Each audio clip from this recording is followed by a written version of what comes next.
Satani akigomeka ku Mana habayeho umwuka mubi. Kuki witwa umwuka mubi? Impamvu tumvisha Imana wagera ku mupfumu kumva Satani nuko ku mupfumu bashima ukuri, ariko ku Mana ntibashima imigenzereze yawe. Birasaba ngo ubanze uhinduke, numara guhinduka uhabwe icyumviro cyumva Imana. Umuntu uhindutse yumva Imana mu ijambo, mu ndirimbo, ntabwo ashobora kuvaho Imana ivugira atayumvise.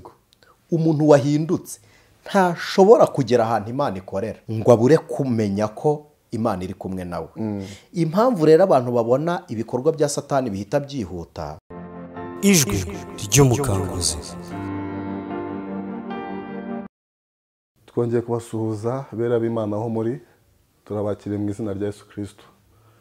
Mushobora kuba mudukurikiye muri ku migabane itandukanye y'isi, mwese tubahaye ikaze.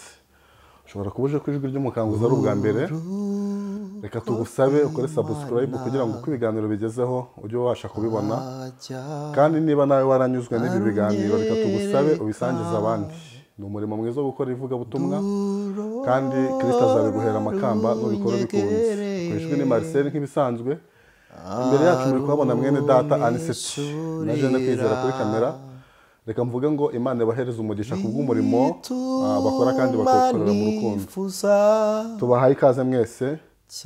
Anicet kugerayo tubahaye ikaze ku ijwi ry'umukanguzi. Ni wo mwandu w'Imana Yerusalemu nshya, urugo rw'Imana ajya runyereka, durora runyegereye arumishurira, bituma nifuza cyane kugerayo. Ni wo mwandu w'Imana Yerusalemu nshya. Amen. Amen. Mwene data Marcel nawe turamwakiriye, arakoze kuduha ikaze. Nitwa Anicet, ndi umukristo. Nicyo Imana iduhamagariye kugira ngo tubane muri ibi bihe by'ubutumwa bwiza, muri ibi bihe by'imbabazi za Kristo, kugira ngo tumenyeshe abantu ko Yesu yapfuye kubw'ibyaha byabo, kandi kugira ngo twongere tubabwire ngo yarazutse kugira ngo tubeho, ari buryo bwa se ngo tuzabane nawe. Mugire amahoro y'Imana. Iyo tuvuga ngo mugire amahoro y'Imana, mu by'ukuri ntabwo tuba tubyifuza, tuba tubibatuyeho. Hari igihe umuntu yifuza ikintu ntakibone, ariko turabahesha b'umugisha, turabahesha b'amahoro. Niyo mpamvu tubatuyeho amahoro y'Imana mu izina rya Kristo ngo atwarire mu mitima yanyu, kugira ngo mube ikimenyetso cy'ubwami n'agakiza bibonerwa muri Kristo Yesu. Amen. Imana ibahe umugisha mu izina rya Yesu. Amen. Reka n'ubundi dusabe bene data turi kumwe muri iki kiganiro bategura imitima, hanyuma tuze kubarwa na mwene data Anicet mu isengesho. Gusenga ni iki ku bantu bashobora kuba babyumva badasobanukiwe ibyo ari byo? Gusenga ni uburyo bwiza bwo kuganira n'Imana, ni umuyoboro Imana yashyizeho kugira ngo dusabane nayo. Amen. Amen. Iyo tuvuga ngo rero ngo dutegure umutima, ni ukwegerezayo ibintu byose byaduhoza mu ntekerezo, tukiyegurira Imana, Imana ikaduhana umugisha hamwe twese, hamwe n'abera bose muri rusange. Reka dusabe Anicet atubere mu isengesho. Ni karibu. Mana, turagushimiye, tugushimiye kubw'imbabazi zawe utugirira zituma tudashira. Amen. Kubw'urukundo rwawe rwinshi. Ijambo ryawe riravuga ngo kuko Imana ari umutunzi w'imbabazi, itugirira imbabazi iteka, ntutumaraho, nyamara twebwe twakoze ibibi twanakiraniwe. Kuba umutunzi w'imbabazi binezeza Imana, ariko twebwe abantu tunezezwa no gutunga byinshi. Ijambo ryawe Mwami niko ryaratubwiye ngo ikinezeza Uwiteka nuko akinga ibintu, ariko abami n'abatware bo bakanezezwa no kubigenzura. Ni wowe ugena ibihe n'impinduka zabyo. Niyo mpamvu tugushimiye ko uduhaye umugisha wo kwicara hano, kugira ngo tuganire na bene data impamvu y'ibyiringiro byacu. Ijambo ryawe ribe rigari muri twebwe, kugira ngo rihumurize imitima, ryomore inguma, ndetse rivure n'imvune abamugaye, kugira ngo buri muntu wese asindagire agere kuri wa munsi wo guhamagarwa kw'abera akiri muzima mu bugingo. Turabigushimiye mwana. Hembura abantu bari baguye umwuma, wongere uhaze abari bashonje, mava asukumwa n'atentebutse n'amaboko atentebutse, wongere ubasubizemo imbaraga kugira ngo ijwi ry'Uwiteka ryongere rivugire mu matwi yacu mu izina rya Kristo. Turagusabye mwami wacu wowe udahwema kutugirira ibyiza kugira ngo biduhane n'abera bose ku bwa Kristo none n'iteka ryose dusenze twizeye. Amen. Imana iguhereze umugisha. Amen. Anise mumeze mute? Turashima Yesu. Ubugingo ni buzima, hanyuma n'umubiri ni muzima, nta bituriho bitari rusange, ariko kandi ikiruta byose dufite ibyiringiro byo kuzaboneka k'umukiza. Amen. Imana ishimwe. Amen. Tubona bene data bandika muri komenti bashima kubw'ibiganiro dukora. Reka mvuge ngo Imana ibahereze umugisha. Amen. Kandi mu buryo bwiza batwereka ko turi kumwe. Yego. Tubona ko tutari twenyine muri ibi biganiro. Yego, turaza no kwisegura kubo tudasubiza rwose. Hari umuntu tubaza ikibazo kumva ntiyumvisha ikiganiro. Nibwira ko umuntu ukwiriye kutubaza ikibazo muri komenti yakatubajije yasoje ikiganiro. Hari ikiganiro twigeze twakora dusobanura uburyo ijambo rivuga ngo ku kigoryi Imana yerekana nk'igoramye. Yego. Mbabwira ko Imana itagorama ngo ikigoryi kibone, ahubwo biterwa na pozisiyo umuntu ugoryamye yarebeyemo Imana. Yego. Ntabwo twari duhinduye ibyanditswe byera, niko bya byanditswe bivuga, ahubwo nge nasobanuye uko uwo muntu ayibona. Imana yihora ari Imana, ihora ikiranuka, ihora ari iyera, ihora ari umwami, ihora nyine ari Imana y'imbaraga. Amen. Nta na rimwe ibinyantege nkeya ngo abanyantege nkeya bayibone, ahubwo tuyibona mu ntege nkeya dukurikije uko turi. Rero hari umuntu ujya kubona ukabona ngo ngize urujijo, ngo uvuze ibi, kuva ari byo bibatera urujijo byonyine Imana ishimwe.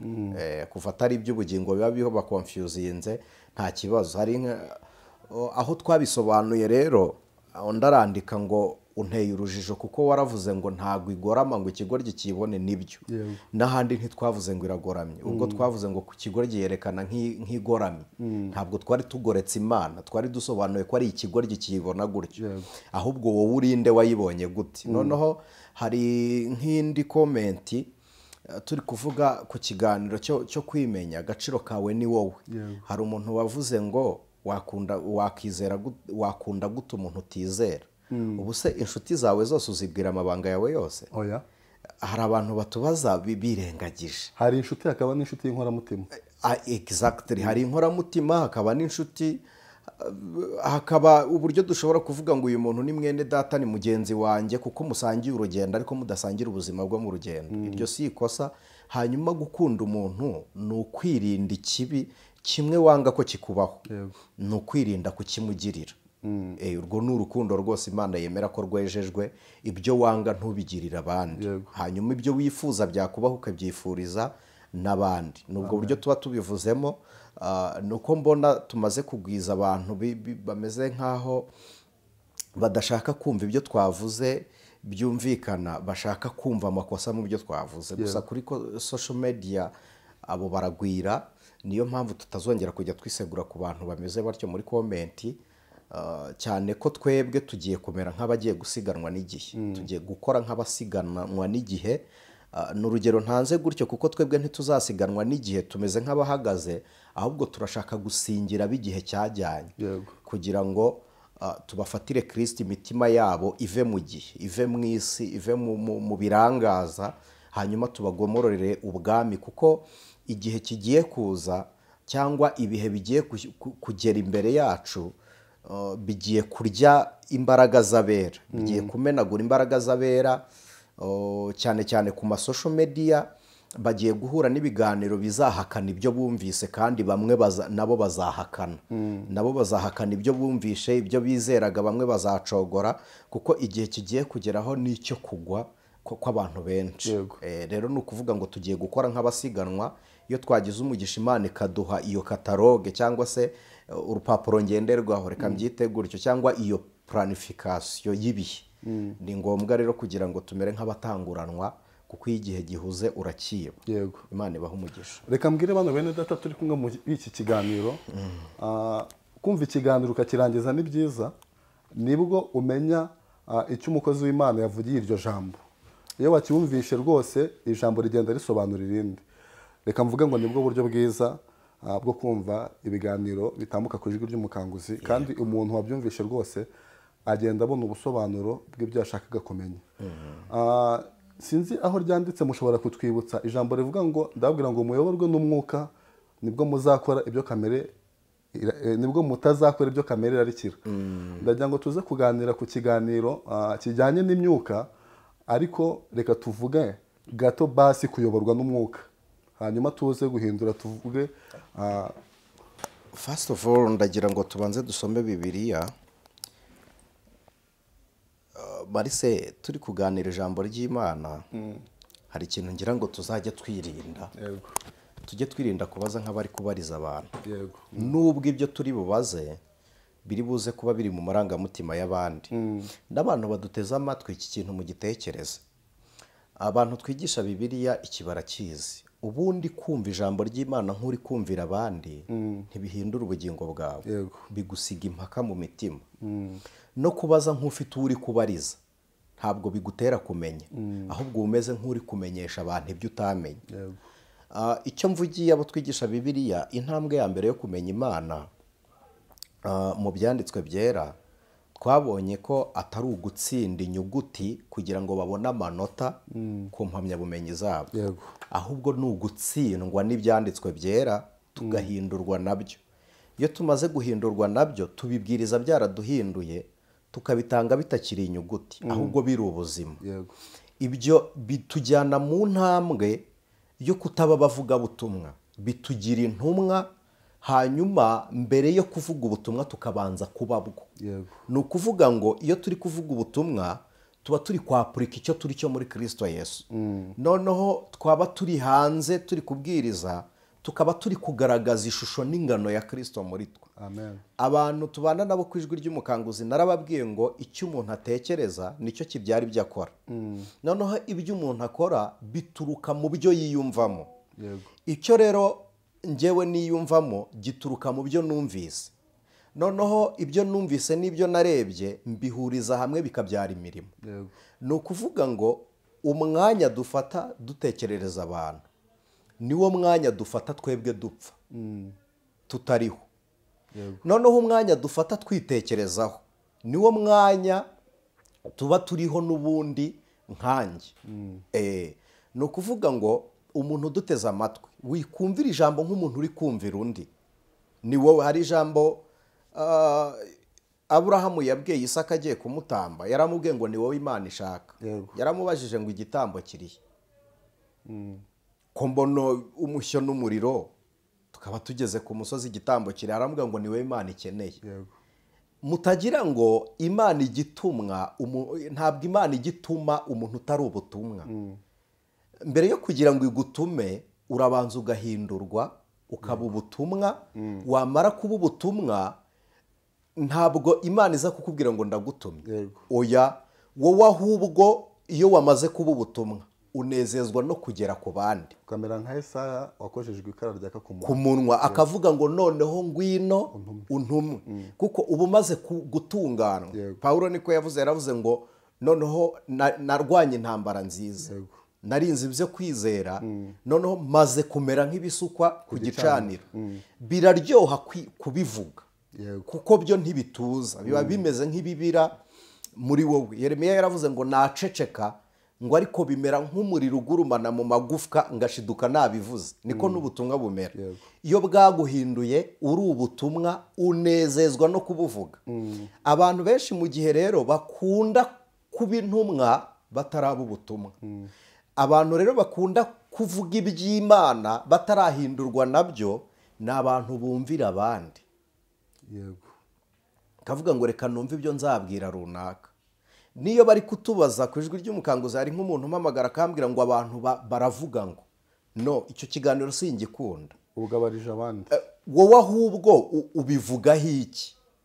Wowe iyo ubivuze ubivuga gute? ubivuga mu buhe buryo noneho kuvuga ngo abantu babyumva gutya wowe ubyumva gute banza ube wowe noneho numara kuba wowe ugende nkawe sibyo niho uzabaho kuko hari abantu bagenda uko batari kugira ngo banezeze abo bagendamo kandi abo bagendamo bo bagenda nkabo bagashaka kudeforma wowe ni ukuvuga ngo aho kugira ngo tube deforme kubera abantu genda wowe nk'uko ugenda abandi bo bazagende nkawe niyo mpamvu ukwiriye kumva ibiguhindura wamara guhinduka uburyo wahindutsemo ukabugaragaza Imana ibaha umugisha rero dusome Bibiliya urwandiko rwa mbere rwanditswe na Yohana urwandiko rwa mbere rwa Yohana igice cyaho cya 4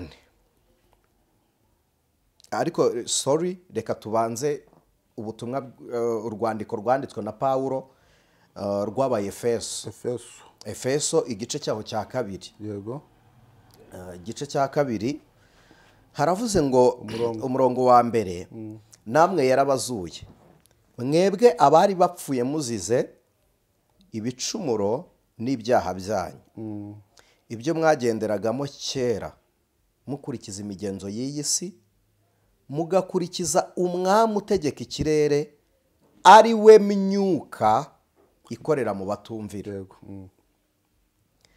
kandi natwe twese twahoze muri bo dukurikiza ibya kamere yacu yifuza tugakora ibyo kamere n'imitima byacu byishakira kandi ku bwa kavukire yacu twari abo kugirirwa umujinya kandi nk'abandi bose ariko Imana kuko ari umutunzi w'imbabazi yaduhinduranye bazima na Kristo amen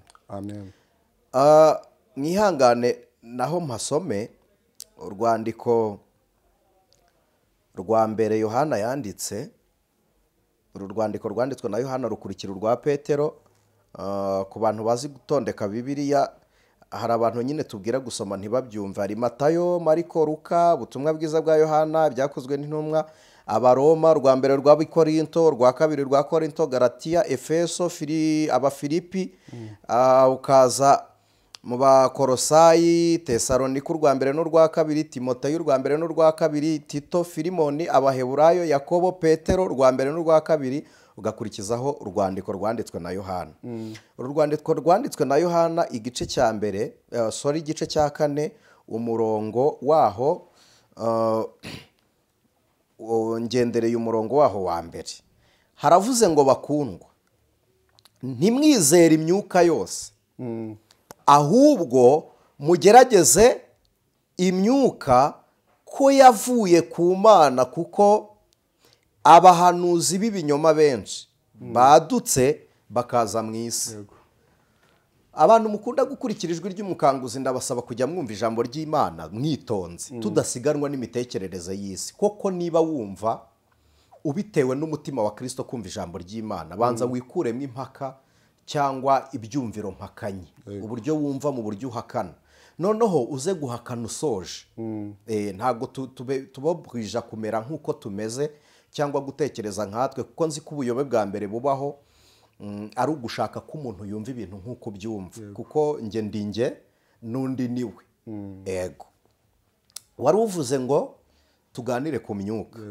urabanza uravuga ngo kuyoborwa n'umwuka ni iki ubusanzwe umwuka ni iki ntabwo umwuka w'Imana tuvuga nk'umwuka w'Imana ntabwo ari umuyaga ntabwo ari umwuka nk'uyu mwuka duhumeka ni umwuka nk'ubugingo bw'Imana ibyo twarabivuze ntabwo tuza kubitindaho umwuka w'Imana ni imibereho y'ubumana ni ubuzima bw'Imana iyo tuvuga umwuka w'Imana ni mayindi ni imitekerereze y'Imana iri hejuru y'imitekerereze y'abantu nimvuga ngo iri hejuru y'imitekerereze y'abantu umwuka w'Imana muri twe ni mukuru w'ibitekerezo byacu muri twe amen ibitekerezo byacu muri twe bitura mu bwonko mu bwenge noneho niba bitura mu bwonko bwacu muri mayindi bifite uburyo bigenda bihura n'imigambi yacu n'imitekerereze ndi kuvuga ibitekerezo byacu noneho hejuru y'ibyo bitekerezo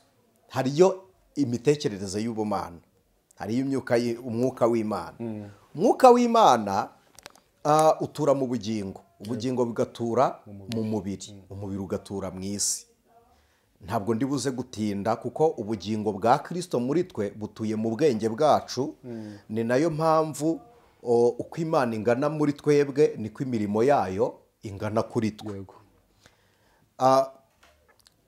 Kuyoborwa n'umwuka, first of all umuntu agomba kubyarwa nawo. Kubyarwa n'umwuka ni igihe wemeje bya bitekerezo byacu, kwemera ko Kristo ari umwami n'umukiza, ukemera ko imirimo Imana yakoreye muri Kristo ari twe byakorewe. Ibi twagiye tubisobanura, niyo mpamvu ndi kubinyuraho, ariko hari abantu bashobora kumva iki kiganiro batigeze bumva ibindi. Kwemera Yesu nk'umwami n'umukiza tukabyatuza akanwa, ibyo biraduhindura, kuko ibyo twemeye muri ya mitekerereze yacu nibyo bituyobora, nibyo biba muri twebwe. Iyo tumaze kwemera Kristo, haba hasigaye intambwe imwe ituma tubyarwa nawe, guhindurwa n'ibyo yakoze.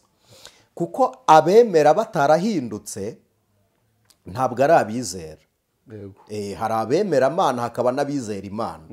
Rero umuntu wemera Imana, twabonye ko n'abadayimoni bayizera bagahinda umushyitsi. Tubona kwizera kwacu aho gutandukanira n'uko abadayimoni, nuko kwizera kwacu twebwe kuduhindura ibyaremwe bishya, naho kwizera Imana kw'abadayimoni kukabatera kuyihunga. Rero twebwe intambwe ya mbere ni ukwemera, iya kabiri ni uguhindurwa n'ibyo twemeye muri Kristo Yesu. Iyo duhinduwe nabyo tuba tubyawe n'umwuka, hanyuma tuba dusigaje kumvira Imana. Kumvira Imana rero niko kuyoborwa n'umwuka. Ni ukwibuza gukora iby'Imana idashaka, ni ukwanga iby'Imana yanga tugakora ibyo ishaka ko dukora, niko kuyoborwa n'umwuka. Aho harimo ibintu byinshi.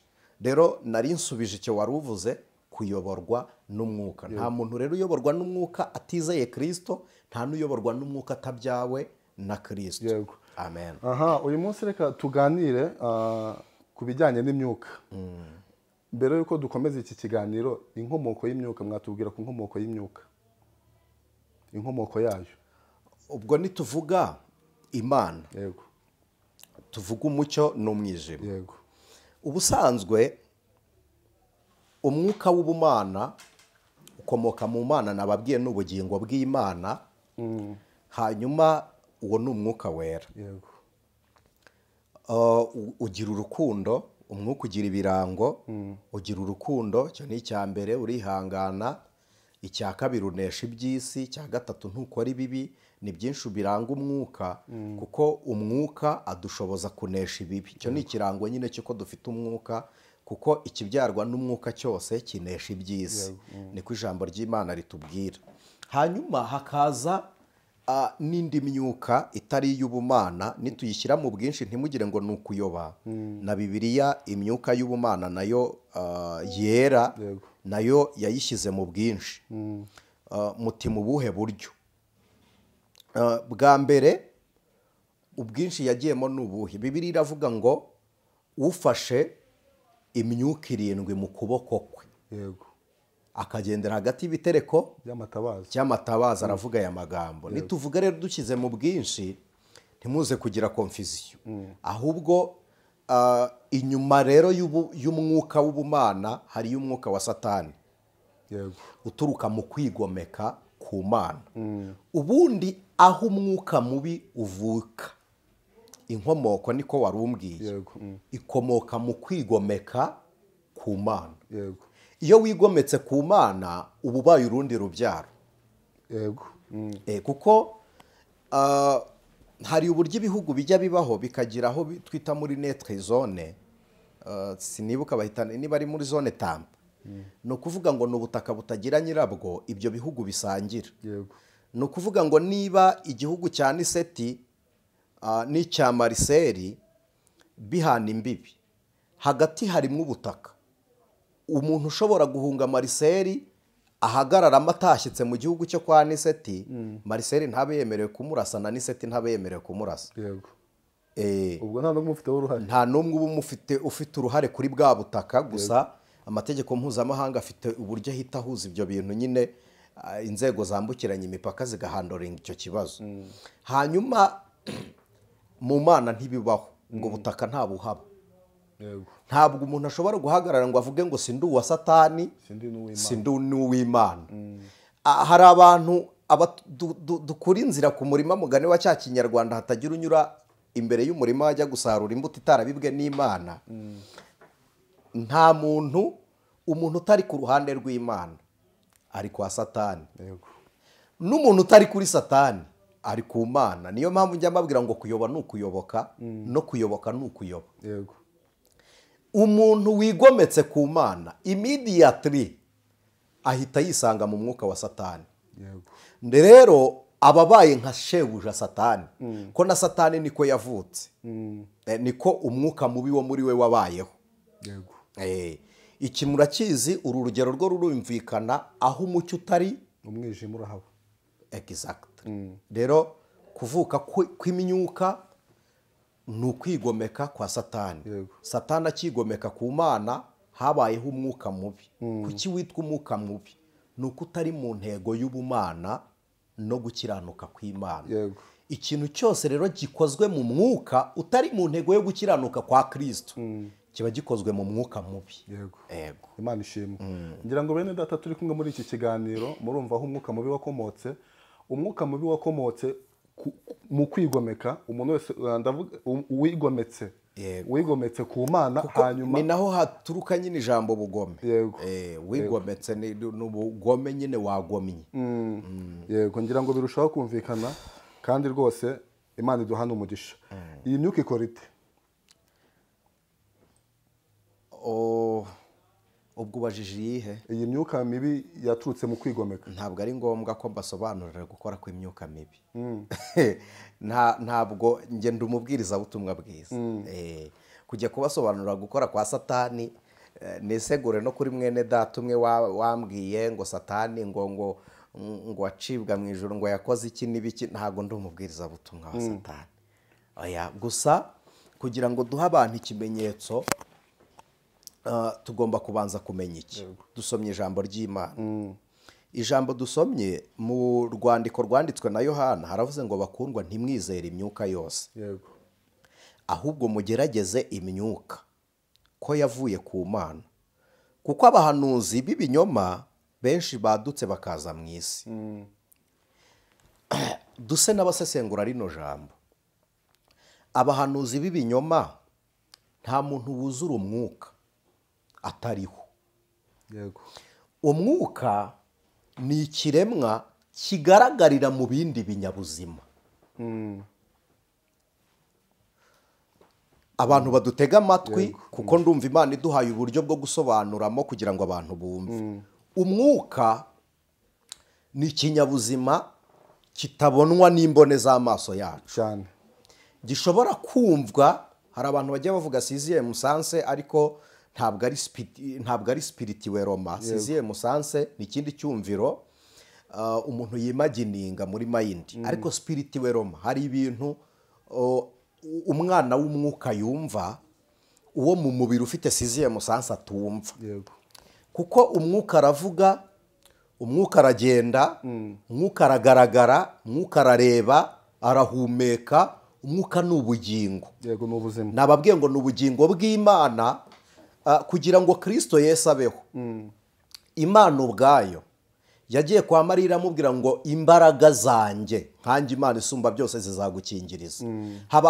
Habaho igikorwa kitazigera gikorerwa ku wundi muntu, gusama inda y'umwuka wera nta raporo sexuelle ibaye. Hanyuma Mariya abyara inda y'umubiri urimo umwuka. Muzi icyo bisobanura hariya, ntabwo ntambikiriye muraza kugira. Byari bisobanuye ngo Imana y'umwuka yiyunze n'ibifite umubiri. Umwuka w'Imana agiye kugira ubuturo mu mibiri. Nicyo cyatumye Mariya asama inda, abyara umwana w'umubiri ariko uri kombine n'umwuka. Hanyuma Imana imuha izina iramubwira ngo uzamwite Yesu. Yesu biravuga ngo nuzacungura cyangwa umucunguzi, cyangwa uzasimbura abantu mu kaga. Mu gihe burayo bavuga Jehoshi cyangwa se Goheri. Goheri ni ukuvuga ni umusimbura. Rero Mariya agisama inda y'umwuka ntabwo yatwise inda ngo ibe umwuka. yego Urusoro rwariremye mu maraso biraba kuko Imana niyo itegeka Yego. bikaba niyo irema ibyiremye bigakomera Yego. ibirema gutyo mu bana bwayo. Kristo agira korodoro mirikare ari mu nda ye na Mariya, arafatana nyine ururere, aravuka. Avuka ari Imana mu buryo bw'umwuka, ari n'umuntu mu buryo bw'umubiri. kuko Mariya yagaragaje ibimenyetso by'umuntu utwite. Yes. Yego. Ni nacyo cyatumye agira imigendo, afatwa n'ibise, aranabyara byara uruhinja rukura nk'izindi mpinja. Yego. Imana ishimwe. Habayeho isezerano. Imana yari yaravuze ngo hanyuma y'iri sezerano, mwa bwoko bw'inzu ya Yakobo mwe tugiranye namwe, nzashyiraho irindi sezerano rishya. Yego. Imana ishimwe. Imana ni urukundo. Reka mve kuri iryo sezerano nihute. Mariya abyara Kristo. Imana bumana, umuntu bumuntu. Yego. Byari bivuze ngo umwuka n'umubiri biriyunze. Twarabibonye Imana irema isi, ngo umwuka w'Imana yagendagendaga hejuru y'amazi, ntabwo yari afite ubuturo. Yego. Imana irema umuntu ngo ibone igicumbi cy'umwuka wayo, imurema nka envelope. asante. Ego niko twabibonye. Nituvuga envelope ni uburyo bwo kugira ngo dushushanye igitwara Yego. uwo mwuka. Niba ari ukugira ngo Imana ireme igitwara wa mwuka, ni igisobanuro ko umwuka w'Imana araboneka. Yego. Abantu bateze amatwi mudukurikiye, ndabasengeye nisabira nk'uko Imana isanzwe ibigirira abera. Uyu mwuka w'Imana akwigaragarize mu bihurimo, mu makuba urimo, mu ntambara urimo, mu ngorane urimo, umwuka w'Imana akwigaragarize. Amen. Amen. Imana ijya yiyerekana Marise. Imana iriyerekana, umwuka w'Imana akagaragara, Imana igiseruka. Gusa narabibasobanuriye, nta kigereranyo umuntu yabwira mutabonye Imana ngo amubwire ngo nabonye isa gutya. Yego. No muri mayindi utabibonye ntibisobanuka. Uko umuntu atajya amenya uburyohe bw'ikintu atararya, niko utamenya uko Imana iri utarayibona. Yego. Nta n'umuntu wagusobanurira ikintu uko kiryoshye utakiriye. Bigusaba kukirya, kumva uburyohe, iyo ukayumva. Rero umwuka yari yiyunze n'umubiri, bivuze ngo umwuka w'Imana agiye gutura mu mubiri. Hanyuma ngaruka ku cyo nashakaga kuvuga, umwuka ni ikinyabuzima kibonwa n'undi mwuka. Umwuka ni ikinyabuzima kibonwa n'undi mwuka. Yego. Nivuga ngo kibonwa n'undi mwuka, ubyarwa n'umwuka nawe ni umwuka. Yego. Abona umwuka, waba uw'Imana cyangwa utari uw'Imana. Hanyuma umwuka ntajya atura mu busa. Ntabwo umwuka atura mu isanzure. Yego. Biheruka Imana itararema umuntu. Yego. Nibwo umwuka yagendagendaga adafite ahantu, adafite ubuturo. Ubu uyu munsi Bibiliya iravuga ngo ntimuzi yuko muri insengero z'umwuka w'Imana uri muri mwe. Ubu uyu munsi umwuka w'Imana aboneka mu bambaye umubiri, bafite ya mitekerereze, yizeye Kristo, hakavuka ubugingo bwa Kristo muri twe bukaba icumbi ry'umwuka w'Imana muri twebwe. Amen. Ndizera ko nta muntu utumvisha icyo tuvuze. Noneho imyuka mibi yo nayo itura mu bantu. Yego, kuko ntizerera. Hari abavuga ko imyuka mibi iyo tuvuga ngo irazerera, yambara ishusho. Irazerera nibyo. Yambara ishusho. Yego. Hari nk'abantu bashobora kuba bazi amashitani, arabayita ibihume, ibizimu, ibiki n'ibindi. Byambara ishusho y'ikinyabuzima kiriho. kiriho cyangwa kigeze kibaho kigatakaza bwa buzima. Ni nk'uko wambuye aka gapira ukagata, si igitangaza ko undi muntu yakambara. Nambuye ikote ni urugero, cyangwa ishati nkarita, ntabwo niba nataye iyo kositime ntabwo bivuze ngo uwayitora ntiyayambara. Hari imibiri rero imeze nk'iyatakaye y'abantu bafite ubwenge butari kuri gahunda, batagira intego yo kubana n'Imana, batayobowe n'Imana. Uwo mwuka wa Satani witiza ukabambara, ugakorera muri bo, ukagendera muri bo. Noneho kimwe n'uko imyuka mibi nababwiye ngo yitiza ibinyabuzima, ntabwo ari umwuka mubi gusa, n'umwuka w'Imana yitije inyamaswa. Nimvuga inyamaswa mwumva amatungo. Urugero, intama Aburahamu yatambye atamba ku musozi Moriya yasimbuye Isaka, umwuka w'Imana wayikoreyemo, sibyo? Itambwa mu mwanya wa Kristo. Sinze gukonfuzinga abantu aho ngaho, kuko ibitambo byose byatambwaga nyine byashushanyaga Kristo Yesu. Ibihumanye byose byatambwaga byakorwaga n'abantu banduye batari mu murongo wo kwizera. Ibyo pas comparable na Kristo. Ni ukuvuga ngo rero umwuka mubi wa Satani wakambara ishusho y'ihene, ipusi, imbwa, inka, inkoko, wakambara ibinyabuzima muzi biriho. Kuko umwuka ntabwo ujya ugaragara mu isi utari mu kinyamubiri. Murakoze. Aha, Imana iguhereza umugisha.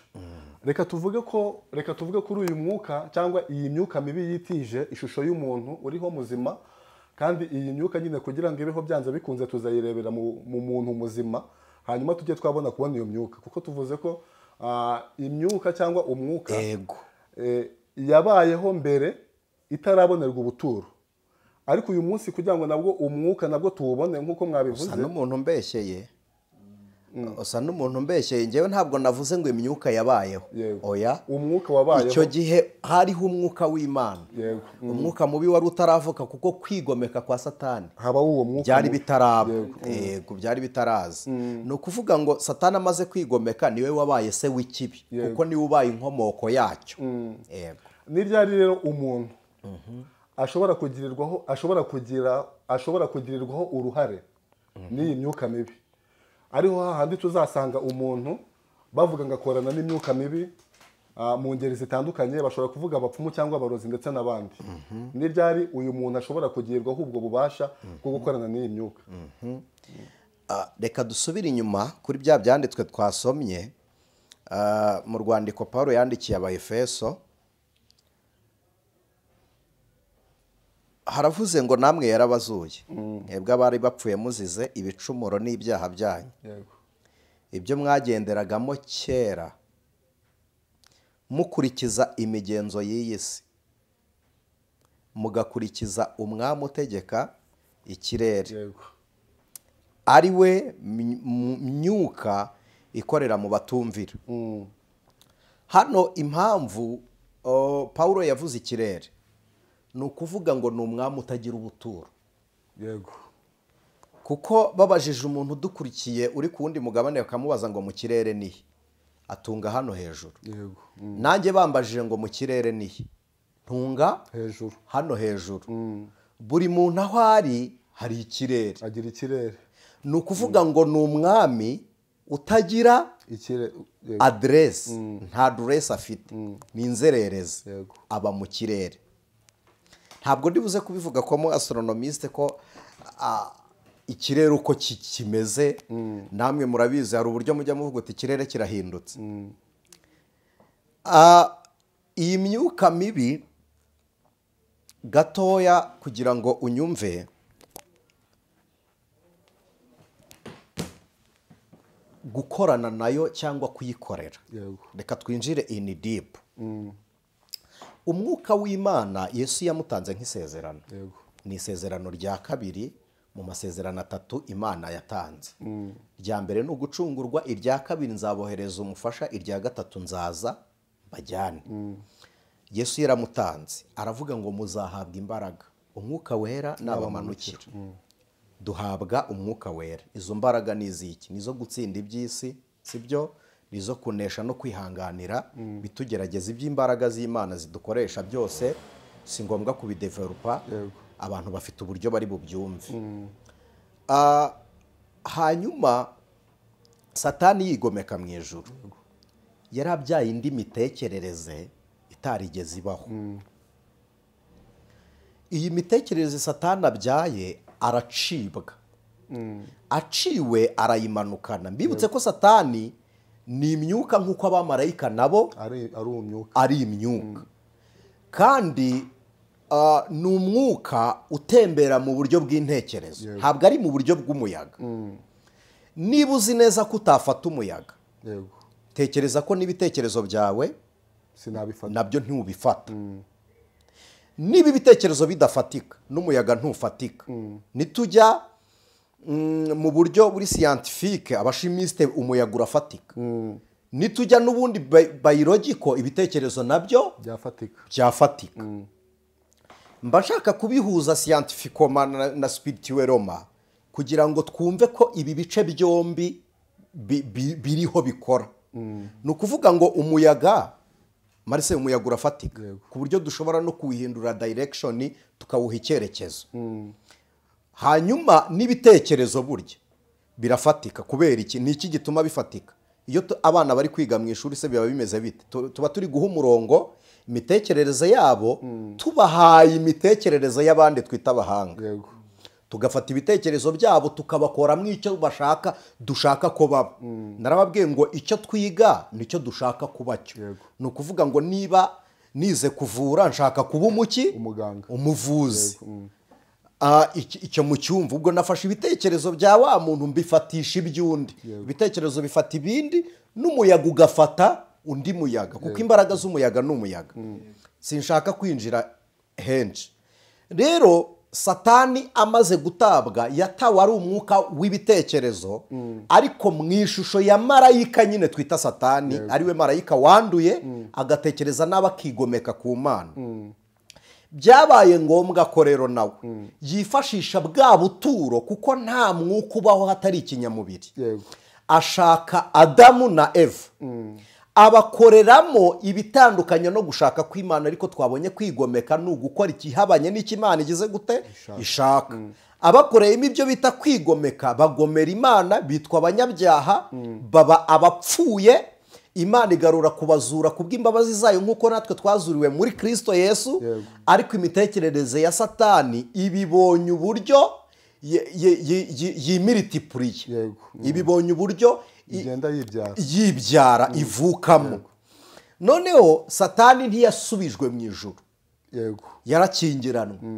Abana b'abantu barakomeza baravuka. Muze kunyumva, abana b'abantu bavutse, abantu twagiye tubana twababwiye iby'abamarayika baciwe bari bayobowe n'uwitwa Zazeri. Iki kiganiro nzakigarukaho in deep, turebe n'ibikorwa abantu bakora n'ubuhanga twita ubwenge bw'isi bigishijwe n'aba bamarayika. Aricyo cyatumye bamwe bahisha igitabo cya Enoke, kuko ubwenge twari kuba tubusangiye abantu bose bo mu isi, abahanga ntibabeho ari personality, bikabaho ari rusange. Bahisha ubwo bwenge rero kugira ngo bitaba rusange. Niyo mpamvu n'abigisha batwigisha ibice bakurikije ibyo dushaka kumenya. Niyo mpamvu usanga buri mugabane burya bagenda bawugenera uburezi bwabo bakurikije iterambere bashaka ko uwo mugabane uzageraho. Rero aba bamarayika babyarana n'abana b'abantu. Icyo si nkigaruka ku bantu babyemera n'abatabyemera. Iki nkigarukeho gato. Abantu bizera Kristo tumwizera tutaramubonye.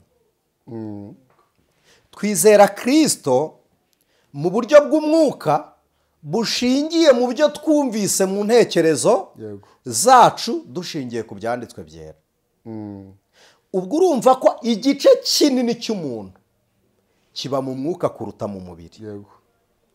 Kuko njyewe kuva hano ndi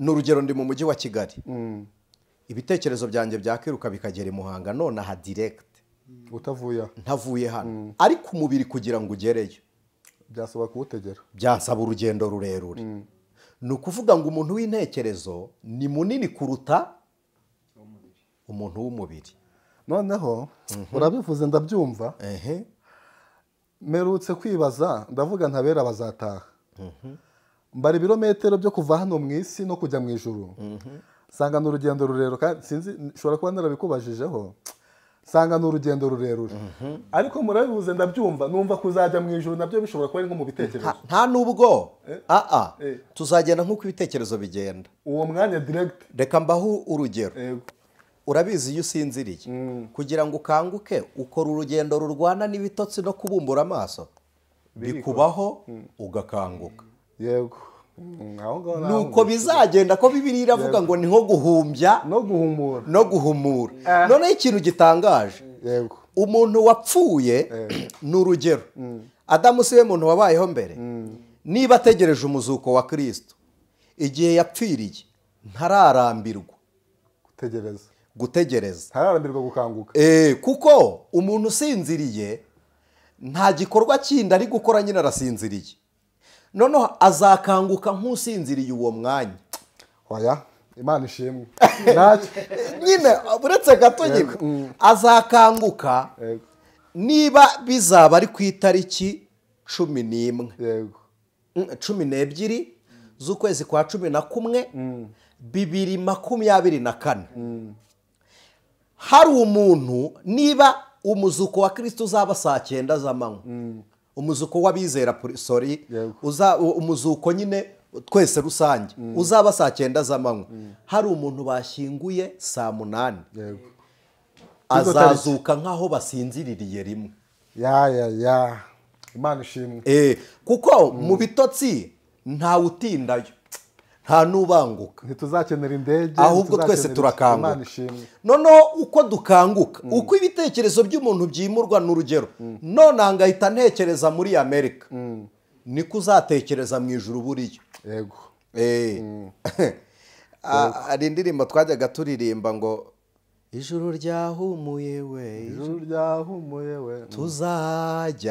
tuzajya mu mwuka rimwe tuguruke mu kanya gato tube twarigezemo ijuru ryahumuye ni ukujya ni rimwe mu kanya gato tube turirimo ubwo ni muri wa mwuka ni muri wa mwuka cyane Jene Kwizera bimwanze mu nitwa Jene Kwizera yego nari nsanzwe ubundi nzi watwigishura tubwira uti nitukahe tubariza abantu ngo byaye ni ngo baravuze ngo ahubwo ngewe kugira ngo bimindure amen nari sanzwe nzi ko kuri ibyo bintu by'imyuka n'abamarayika urabona bari abamarayika bacumuye bari bayobowe bari na Zazeri hari ukuntu bacumuye barangije ubwo nge nari nzi ko ubu kuri ubu batagikora mu bantu kuko kera barazaga bakitiza umubiri w'umuntu bakaba bakora ibyo byaha n'ibiki niko nge nari nzi none mise nahura akantu ko n'ubu ngubu uwo mwuka ushobora kuza ukaba wakoresha umuntu nkaba nakubwira ngewe Jene Kwizera nkabwira uti nyamara ndabona ubuzima bwawe bizagenda gutya na gutya ari marayika nkoresheje yego kandi ubona ndi Jene ibyo bintu birashoboka wowe ugifite mikoro mu nyumve n'abandi badukurikiye nababwiye ibintu bibiri umwuka ni ikinyabuzima kibonwa n'undi mwuka mu nyumve mwitonze noneho kugira ngo kigaragare mu isi yacu niko nababwiye ntigishobora kubaho no kugaragara kidakoreye mu kinyamubiri ngaruka ku cya gatatu Satani acibwa mu isi ni ikinyabuzima cy'umwuka ariko gifite n'imbaraga zikorera mu bitekerezo ni ukuvuga ngo biroroshye ko umwuka yafata wa mwuka nk'ikinyabuzima cy'umwuka umwuka agafata undi umwuka akarwanya undi umwuka agafunga undi ariko muri gereza umubiri utabona hanyuma wafunze umwuka ariko ibitekerezo bya wa mwuka nababwiye ngo byimiritipuriye muri ba bantu b'umubiri bigometse nabo batumviye Imana bakajya kuri sayiti yego ya satani. satani Niba bari kuri sayiti yiwe rero biroroshye ko satani uboshye azasura intekerezo zabo kuko imitekerereze iragenda. Niyo mpamvu Bibiliya ivuga ngo satani arazerera. Imitekerereze ye iragenda kuko mwibuke ko ari ikiremwa cy'umwuka. yego Umwuka w'Imana aba hano, akaba muri Amerika, akaba muri Australia, aragenda akaba muri Aziya, aragenda akaba Europe, umwuka aragenda akajya Oceani, juste umwuka aratembera. yego Ibitekerezo byanjye nabahaye urugero. yego Biroroshye ko abantu bari hejuru kuri level zindi bashobora kwiga uburyo psychologically umuntu aganira n'undi mu bitekerezo batari kumwe. Byari byakubaho gutekereza umuntu ugasanga nawe yakutekerezaga. byambayeho Murakoze cyane. njya guhamagara umuntu kuri telefone akambwira uti urantaze Nanjye nari ngiye kuguhamagara. Muzi impamvu icyo kintu kibaho ni communication yawe nawe ibiri hafi yanyu. Biba biterwa n'umubano mufitanye. Urakoze. yego None satani uwo mubano kugira ngo awukreye dutekereze ibyo atekereza, akorere muri twebwe dutekereze nkawe, dushyire mu bikorwa ibyo ashaka, aduhindura abakozi be. Nibyo nababwiye ngo ahatari umucyo w'Imana hari umwijima. Satani agenda aduha ibintu byica ubumuntu, tugasigara turi umubiri uturwamo na satani kuko twarabibonye uburyo akorera muri alcohol. yego Sibyo mu bisindisha.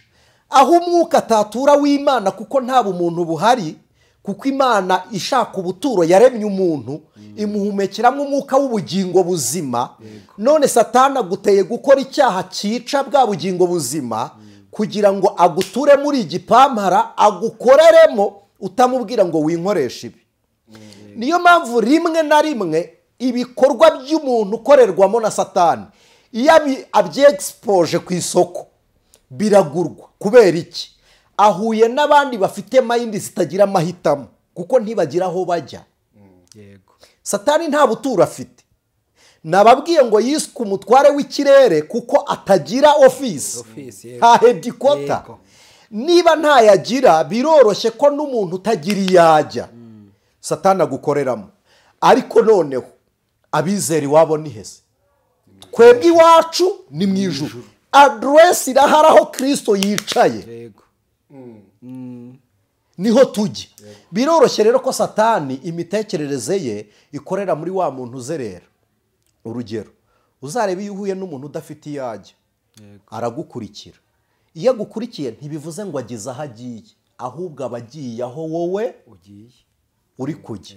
Dufite abantu rero bajya aho satani ajya batazi aho bo bagize bate bagiye, kuko satani aho ari yarahageze. Hari ikintu mutari nimvuga ntago nshaka kuba confusing. Jene warubajije gutyo. Uyu mwanya satani afite ibintu afatiramwe abantu. Ngaruke byoroshye kugira ngo abantu bose babyumve. Bituruka mu byo twemera, bikaduhindura tukabikora. Kristo Yesu ndamwemera, nahinduwe nawe mbu butumwa, mpinduka umubwiriza butumwa. Undi yemereye satani aramwemeye, ahinduwe nawe abaye umugome, akora iby'isoni nkeya aramukoreye. Noneho gukorera Imana bigira igihango cy'amaraso ya Kristo. Gukorera satani bikagira igihango cy'amaraso y'abantu yamenwa, ay'inyamaswa n'ibindi bihango ku maraso. Ntabwo nshaka kuza gutinda kuri ayo maraso, ndagira ngo mvuge kuri iri sezerano. Aya maraso tuyavukamo y'abantu bamenye amaraso batambira satani. Tukisanga turi urubyaro rwabangwaga rugaterekera, twebwe tukabyita gakondo. Ibi mbivuze nta bwoba, nta ngingimira, nta n'ikibazo binteye n'ingaruka kubyakira amuredi. Umuntu uzumva akubwira ngo imana ya gakondo, ujye umenya ko ari umwishi w'ubugingo bukomoka muri Kristo Yesu. kuko hari ikindi cyabaga muri gakondo si ibyo ngibyo n'ubundi. Bantu mudukurikiye mwihangane mere nk'usubira inyuma kugira ngo nkore prononciation. Jene niyo wamusubiza ntacyo bitwaye. Abefeso 2 igice cya 2 twasomye, ntabwo ndibuze kwimuka kuri iyi mirongo. Yego. Umurongo wa 2 ngo ibyo mwagenderagamo kera mukurikiza imigenzo y'iyi si. Yego. Twabigenderagamo kera tutarabona Kristo. Dukurikiza imigenzo y'iyi si. Kera hawe ni vuba ku bandi. Icyo kintu mujye mukibuka. Yego. Twari n'abakiri kuvuka. None hawe hari igihare ejo ku bandi. Yego. Ndagira ngo mbabwire iyo muvuga ngo ibyo twakoraga kera nimwe, ariko hari ababirimo uyu munsi. Iyi migenzo ivuka kwande. Aba bamarayika Kristo ntiyaje ari umwuka mu nda ya Mariya w'umubiri. Yego. Hakavuka Yesu w'umubiri mu buryo nanone bw'umwuka. None se mwagize ngo izi mbaraga z'ubumana sizo zikorera muri aba bamarayika? Tuganire. Twarabibonye tutagira umuntu dukonfuzinga. Abamarayika bajya kwa Aburahamu, abasomyi ba Bibiliya n'abandi bizera twemerana ko bari Aburahamu yabagaburiye cyane. None se inyama bariye ni mu buryo bw'umwuka? Ni mu mubiri. Umutsima bariye naho ni mu mubiri. Tuganire. Barara kwa Loti ni mu mubiri. Si mu mubiri. Yakobo afata marayika. Yakobo yafashe marayika afata Yakobo ku nyonga y'umutsi w'itako. Si mu mubiri. N'abajyaga Emawusi ni mu mubiri rega. Buretse gato yo guhita ugera kuri Kristo we yambaye uwo mubiri nyine. Ndagira ngo tubanze tuganire. Si mu mubiri. Marayika aza kwa Manowa ntabwo ari mu buryo bw'umwuka. Ni mu mubiri. Yaje mu mubiri yiyereka Mukamanowa aramubwira ngo muzabyare. Ni ibikorwa marayika akora akagaragarira amaso. Uwo ashaka kwiyereka. Yego. Mu buryo bw'umubiri ku buryo umufata agafatika ukamwumva. Aba bamarayika rero bari bayobowe na Zazeri, baciriweho iteka. Nababwiye ngo tuzagarura iki kiganiro mu buryo buri in deep. Hari icyo nshaka kubabwiraho nanabitambukaho. Ni ukuvuga ngo barebye abana b'abantu. Mu nyumve mutega amatwi inshuti z'umusaraba. Abantu bahakana ngo marayika ntabwo yakora raporo sexuelle. Iba raporo sexuelle iyo ari umubiri uhuye n'undi mubiri. Ariko umubiri ntukora igikorwa mbere y'ibitekerezo. Yego. Ni ukuvuga ngo habanza iki? Ibitekerezo. Ibitekerezo biba mu isi y'iki? Mu isi nyine n'ubundi. Yasi y'umwuka. Siko twabiganiriye. Ni ukuvuga ngo ibyo bikorwa byose biturutse mu isi y'umwuka, mu biremwa by'umwuka. Bo baza mu isi y'umubiri ngo bashyire mu bikorwa ibitekerezo byabo byo mu mwuka. Bakoresheje iki? Umubiri. Nk'uko marayika atura mu mubiri kugira ngo akorweho anagaragare, niko yaryamanye n'umubiri kugira ngo abyara agaragare. Babyara abana batukaga Imana aho marenge, base ntibakomeza kubaho. Bacibwa batishwe. Yego. Aba bamarayika Imana yabafungiranye itabishe. Bariho. Niba badapfuye bafite ibitekerezo bizasura urubyaro rwabo. Yego. Kugira ngo urubyaro rwabo narwo rusabane na base, bo ntibaza aho base bari ngo babasure mu bitekerezo. base bigishije abana babo imigenzo n'imihango byo guterekera ya myuka, kubandwa no kugira gute, ariho hazi ijambo abapfumu, ariho ubupfumu buturuka. Exactly, ubupfumu niho buturuka. Ko imyuka y'abapfumu abayisansibirije n'abakarudaya. yego, Twarabibabwiye inkomoko yabyo. Biza muri Egypt, mu Misiri, muzasome. Mose arambika inzoka hasi, nde Farawo yahamagaye abapfumu, yahamagaye abapfumu, abacunnyi, abashitsi n'abakonikoni. Nabo bagira bate? barabikora. Inkoni barambitse ni inkoni ifatika, bayikuyemo inzoka n'ubundi nayo igize gute, ifatika. Ibyo bikorwa n'iby'umubiri nubwo bigaragara mu mubiri, n'iby'umwuka, yego, ni mu myuka. Na Mose igikorwa akoze ni umwuka kigaragaye mu buryo bw'umubiri. Ni ukuvuga ngo ibyo bikorwa byose bya Satani bituye mu ibanga ritagaragara yego, ryo mu myuka, ariko bibyara ingaruka mu bigaragara byo mu mu mubiri, buryo bw'umubiri, kuko umwuka ubereyeho umubiri, yego, umubiri ubereyeho umwuka. yego, Ni ukuvuga ngo n'umwuka iyo ushize mu mubiri, umubiri urapfa, yego, biba birangiye. Rero ni ukuvuga iki? Iyi myuka mibi, impamvu ibaye imyuka mibi, iri mu ntego itari iy'ubumana, irakompeta n'Imana, yego, irashaka kunyaga Imana wa mubiri ucumbikiye ubugingo muri bwa bugingo bufite ubumana. yego, Ni ukuvuga ngo kugira ngo rero iyi myuka ikorere muri aba bantu, first of all twabonye iyi myuka siroga yayo ngo ni abatumvira. yego, Ni imyuka mibi y'umutwaro uyobora ikirere. Twabonye ko ari sandrese, hanyuma ikorera mu batagira gute, batumvira, mu batumvira nderero. yego, batumvira Imana, Umuntu wese utumvira Imana ashyira mu bikorwa ibyiyumviro bya Satani. yego, Kumvira Imana tuyumvira muri Kristo Yesu.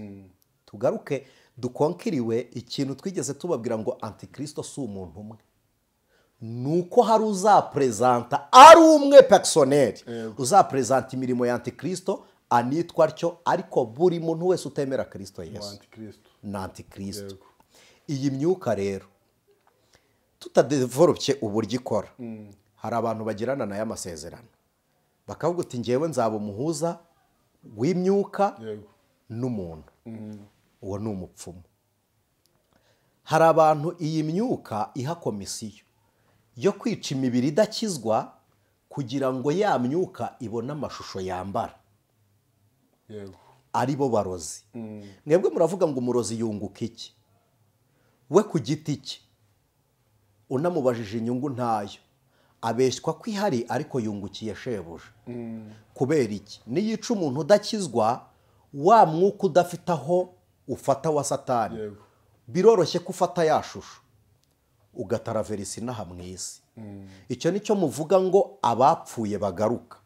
yego, ari na bya bindi bavuga ngo yatewe mu nzozi ngabona mwene wabo wari warapfuye, wapfuye amusura. Uretse ko mu nzozi, burya mu nzozi hari n'igihe yego Satani yitiza uwo mubiri, na marayika hari igihe awitiza. Iyo umuntu yapfuye akiranuka, marayika yitiza umubiri we, iyo apfuye akiranirwa Satani yitiza umubiri we. Mu nzozi ho harimo urujijo. Inzozi zo ni ukuzikorera uburyo bugize, kuko abantu bahora batubaza ngo iby'inzozi ngo Anicet nakurose, ntuziruke umbwira ngo wandose. Oya, ntabwo ari uko ntemera impano y'Imana mu nzozi, ndayemera, ariko iyawe sinyemera, kandi mfite uburenganzira rwose bwo kutemera impano zawe. Na Bibiliya niko ivuga ngo ubuhanuzi bwemerwa iyo bugize bute, kandi ngo impano zose muzigenzuze ijambo, niko ijambo ry'Imana ritubwira. Twihuta rero kugira ngo tutaza kurambirana. Inzozi ubwonko buba buri gukora refresh. Ntubizize ko hari umuntu urota avuga? Ubwonko buba buri gukora, ni vidanje, buba buri gusohora ibiburimo kugira ngo bwongere bukomere. Umuntu urota ibintu bikaba, ntimuzahamye ko ari ko bisobanuye ngo ni impano y'Imana mufite. ni kimwe n'uko wari gutekereza ko turi buhure byose ni imitekerereze tukaza guhura. Okay. Ntabwo si ngombwa ngo abantu babyumve, si na ngombwa ngo mubyemere. None se niba jene kwizera yatekereje ko kuri Anicet nanjye nkagutekereza ku buryo ndibuze kuguhamagara, bisobanuye ko ari umwuka w'Imana gukoreyemo? Noroma biologically ibyo bintu bibaho. Ni ibintu byoroshye kuzi wawe nahabona umwenda nkitahira, singutekerezeho singize gute. Njyewe ibyo nabonye ntatekerejeho, ubwenge bwabisevinze. Biroroshye ko wa mwenda nabonye wanitse, nshobora kurota uwambaye kandi tukazanahura ugize gute wambaye, nkazavuga nti ibi bintu nabirose. Ugasanga umuntu yarose ibintu bitagira igisobanuro kandi koko bigasohora nta kintu bisobanuye. Uwagashaka kumbwira ngo nsobanurire icyo bivuga kandi nta gisobanuro bifite pe. Ubwenge bwe bwagiraga gute? Bwagaruraga ibyo bwabonye. Izo nzozi ukuntu Salomo yazise inzozi z'imiruho, niko Bibiliya ivuga. Ntacyo, reka tuzaganira ikiganiro cy'inzozi ukwacyo, kandi reka nshimire bene data turi kumwe muri iki kiganiro. Tugana ku musozo w'iki kiganiro, birashoboka kwirinda kudakoreshwa n'iyi myuka. Kwirinda gukoreshwa n'imyuka mibi bisaba kuba uyoborwa n'umwuka w'Imana. Kuyoborwa n'umwuka w'Imana twabonye ko ari uko wizera Kristo mwami n'umukiza ukabyarwa nawe. Ntabwo kubijyanye n'imyuka turi buhweme. Nababwiye ngo tugeze mu gihe tugiye gufatiranya isi. Nshaka kubivugaho kuko n'uyu munsi hari amadini asabana n'imyuka mu bigirwamana bisengwa, hari amadini asabana n'imyuka mu bitambo batanga kandi bifite abayoboke badasenga ibigirwamana, ariko bo bakaba mu ishusho y'imyuka batabizi. Nibyo. Hari abantu bizerera mu batagatifu batabasenga, bakabizereramo. Biravuze ngo bo bari gusabana na wa mwuka w'umutagatifu, bo ntago babizi. Nibyo. Uko dusabana na Kristo binyuze mu rupfu rwe, niko n'undi mwemera wapfuye nawe musabana nawe binyuze muri urwo rupfu rwe. Niba iki kintu mu gitekereza, niba gusabana na Kristo Yesu bigomba kwemera urupfu rwe, ni iki gituma hari abantu bagirwa batagatifu kugira ngo twemere impfu zabo, tunabeze, tubatekereze, tukanabashyira mu masinagogi? Bari kumara iki? None se kuki ngomba kwizerera mu mutagatifu utakiriho? Kuki ntakizerera mu w'umutagatifu yizereyemo nawe akaba umutagatifu? Nakoresheje iryo jambo batagatifu. Kuki turi kurimita uko kwizera? Tukizerera mu bapfuye ni ya myuka itarishwe iriho ikorera mu bitekerezo byacu ngo yice imitekerereze yacu, ibitse ubugingo bufite umwuka w'Imana mu mibiri yacu. Twe tukajyana imibiri aho dusengera, tutemera ibihakorerwa, ariko tukabikora nk'imigenzo. Pawulo aravuze ngo mwakurikizaga imigenzo y'iyi si. Bibiliya ijambo ry'Imana ni Imana yabivuze. Kristo arabihamya aravuga ngo ntimuzagire ikintu cyose musenga kabone. Na Pawulo yarabivuze ngo kabone niyo cyaba gifite ishusho isa n'iyibiri mu ijuru. Biravuze ngo ishusho y'Imana ntiyemerewe gusengwa. Of course ntituzi nuko Imana isa. Kabiri, niba mushobora kwikubita imbere y'ishusho muyita iya Kristo, Kristo ntabwo arahishurwa ngo tumenye uko asa. Ntitwizera Bibiliya? Niyerekanwa tuzahindurwa tugire dute? None uko tuzamera ntikuragira gute? Bivuze ngo natwe ntituzi uko tuzagira gute, tuzasa kuko tutazi uko Kristo agize ate asa. None iyo shusho ibonetse ite tutazi uko asa? Ko tutazi uko Kristo asa, ishusho ye muyikuye ni muri filime. Ubwo ishusho ivuye muri filime.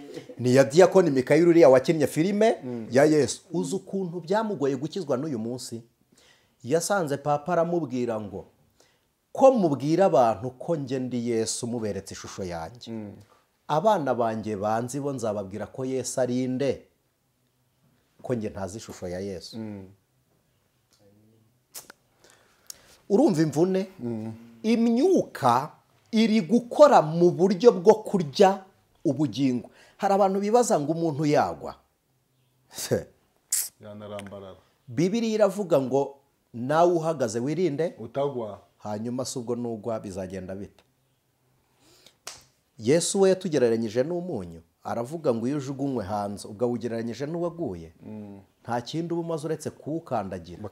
Niho haje ubutumwa buvuga ngo ntiwavuka, ngo ejo ngo Imana ngo ikubyaruke.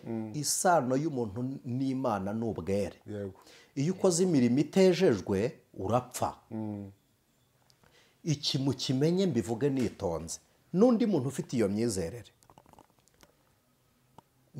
umukiranutsi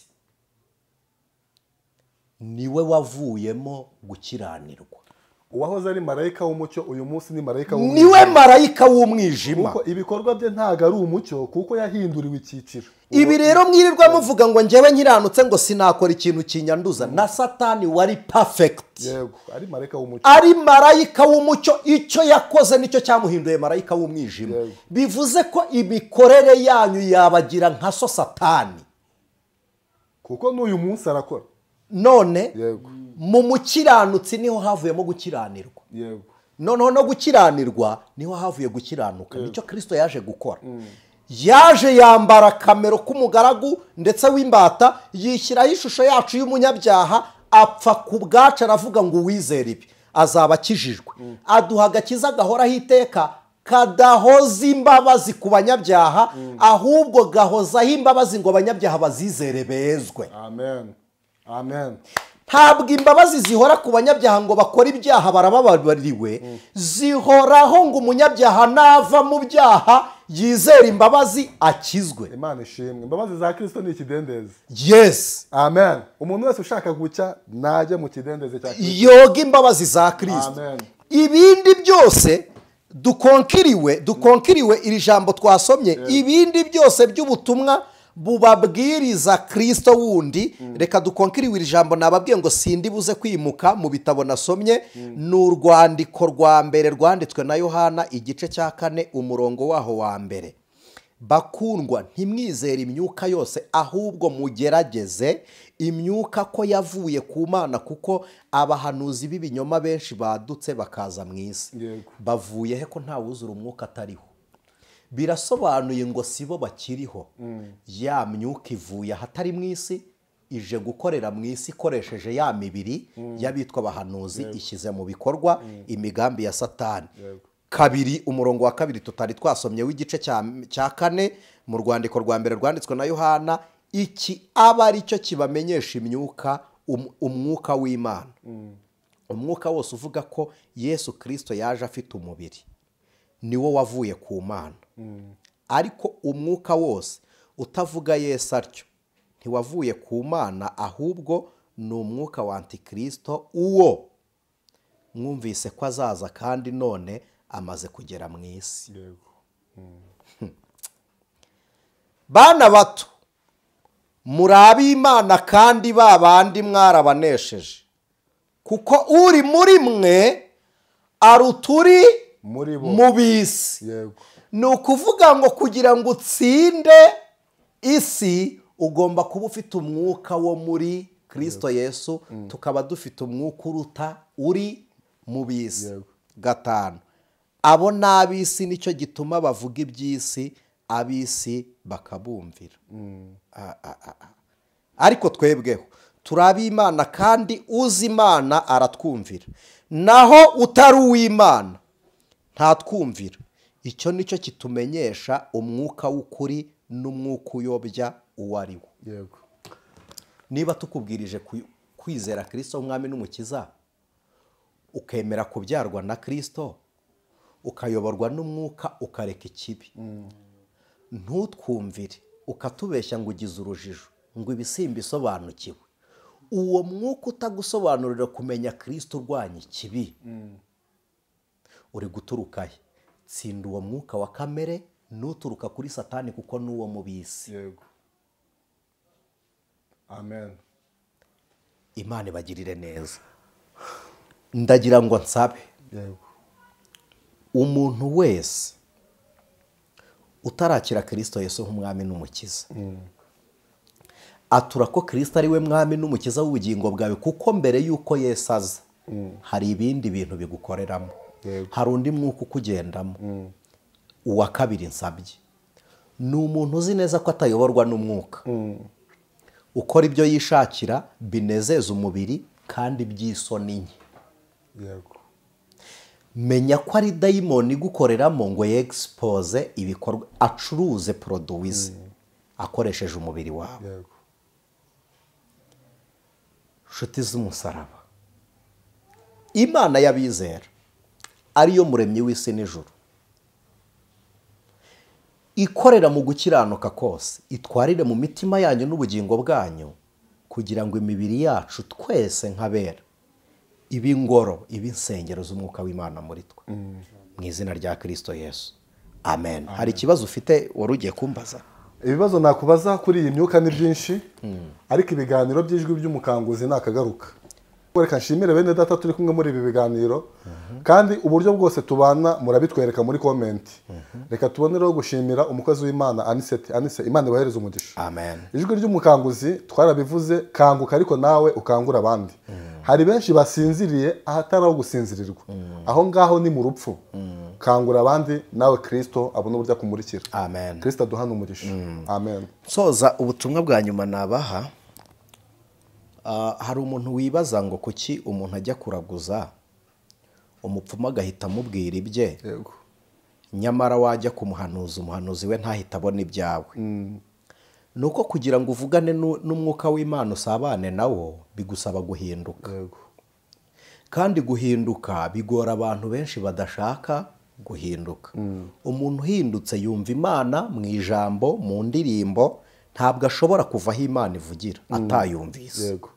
Umuntu wahindutse ntashobora kugera ahantu Imana ikorera ngo abure kumenya ko Imana iri kumwe nawe. Impamvu rero abantu babona ibikorwa bya Satani bihita byihuta nuko aba bantu bari ni deep kuri communication yabo na Satani. Sinzi niba iki kintu cyumvikana. Mu mwuka w'Imana biradusaba guhinduka, ariko kwa Satani si uguhinduka, ni ukuba babi. Yego. Bo bagiye n'ubundi ari babi. Satani abumva kuko ashaka ko baza bameze nk'uko baje.